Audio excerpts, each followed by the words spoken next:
So, Carl, before we get into how coaches can use AI and how useful and it's going to be for them, could we just take a little bit of a moment to connect our last conversation on ethical considerations to what that means for the fitness coach and their ethics? Yeah, gosh, I think we have to propose coaching ethics, which we do. But I think it starts with an understanding of how we use, like, how do we treat AI or how do we treat ChatGPT? I think that's really important because if we treat it as like our second brain or we treat it as like this thing that does work for us, I think that's, in my opinion, that is wrong, right? Like, that is the wrong way to think about it.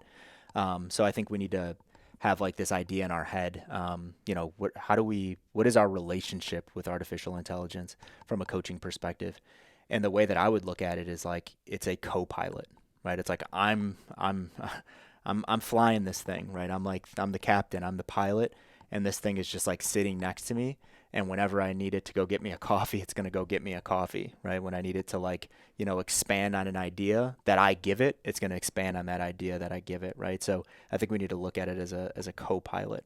So number one would be it goes back to the idea of like prescribing what you truly know, right? So if you ask ChatGPT to build an 8-week aerobic row progression for you, and it's spitting out a lot of things where you're just like, I don't understand why it came up with that, and then you ask it follow up, where did you go with it, and it like starts spitting out things that you truly don't understand. Don't use that row progression, right? So it's like, don't use it as a crutch. Okay, that's just complete laziness. If you're just like, build me out this hypertrophy program, and it like builds this thing out and you have no idea why, and it's like, I wouldn't have programmed like that, but ChatGPT said it was right, so I'm just going to go ahead and give it to Georgia.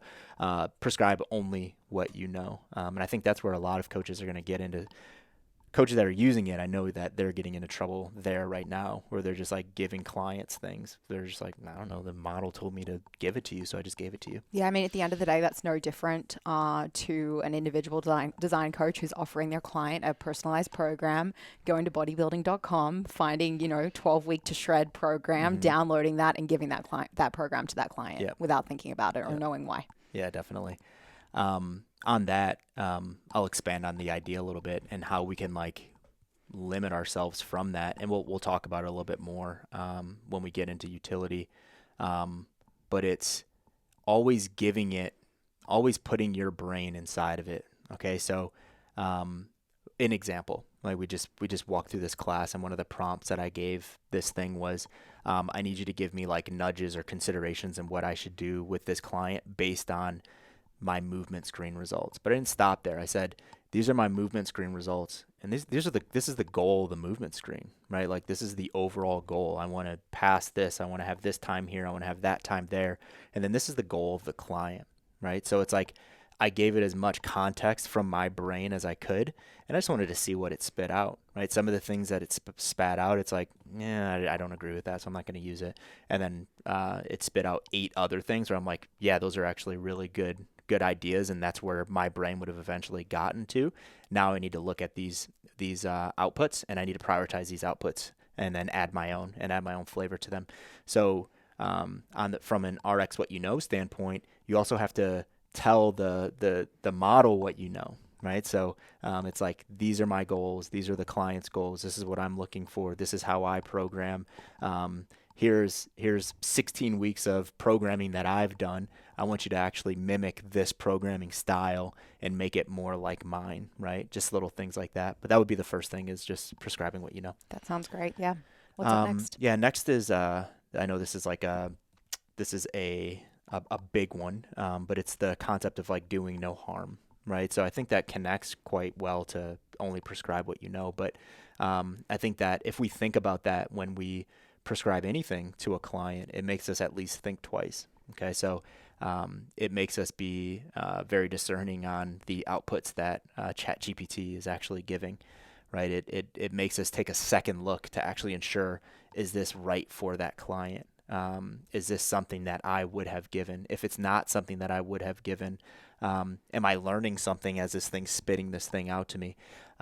If we just blindly just give prescriptions to individuals based on these AI models, there is a potential to do harm there, right? So another example that we walked through today, was calories and macronutrients, right? So if I say build me a caloric and a macronutrient program based on my client, their height, their weight, their sex, here are their goals, and this is where they are now, and it just like spits this thing out, and I just like blindly give that to you without even looking at it. It's like, what if it didn't know that you have like issues with, the amount of food that you're eating, or you have like, you have issues eating a certain type of food, or even more obvious, it's like, what if it didn't know that you were a vegetarian, right? And there's like things inside of being a vegetarian that you would have to take into consideration before I give you a meal plan. So I guess where I'm getting at with that, it's like you have to have an additional layer of understanding before you just like pass off this blind prescription that ChatGPT is given based on the concept and idea of doing no harm. And in the doing no harm piece as well, it seems that like overly sensitive client information is something you're going to want to be careful about putting out there and feeding into ChatGPT, as we discussed in ethical considerations before.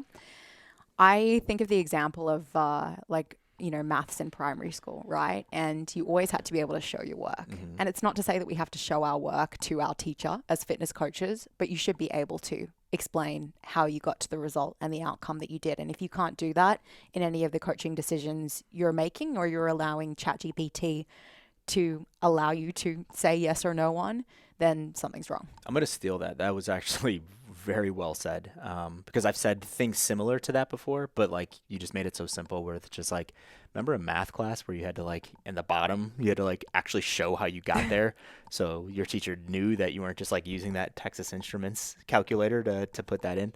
That's such a good point. And that's something that I talk about a lot as well, where it's just like, if your client ever comes up to you and they ask you why, if you ever find yourself in a situation where you don't know the answer to that, you're not giving them what they're paying for, right? And I'm assuming that they're actually paying for you to coach them personally. But yeah, that's a really good way to put it. I like that.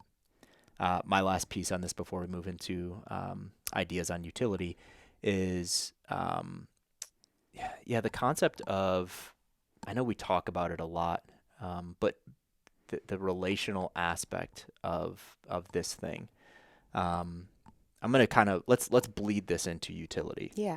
Let's bleed this into utility. I think the most interesting thing with artificial intelligence right now, as we sit here today, is it frees us up to put more time into building stronger relationships with our clients. So I'm not looking at it like I work 40 hours a week to coach 50 people. With artificial intelligence, I will now be able to work 20. I'm looking at it like I work 40 hours a week and 30 hours are built on doing mundane tasks. I'm going to use artificial intelligence to get that down to 15 hours.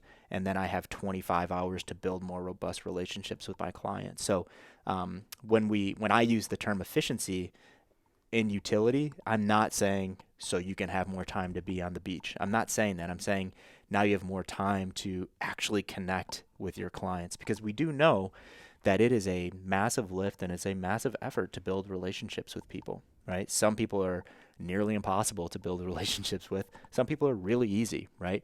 But if we have more time to ensure that the relational aspect of this thing is what we're leveraging and putting forward, I think that is so beneficial for coaches, especially as we move into the future, right? Because the question of like, you brought it up with the ethical considerations, is this going to take my job, right? It's like, well, if all the value that you offer is exactly what artificial intelligence can do, yes, it's going to take your job. But if you're like, okay, I'm going to lean in, I'm going to leverage, I'm going to use it for the things that I would have came to that answer anyway, but I'm going to save a ton of time.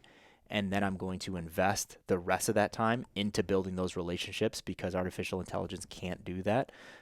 It will be able to do that in the future for weirdos, but like people aren't building relationships with these robots.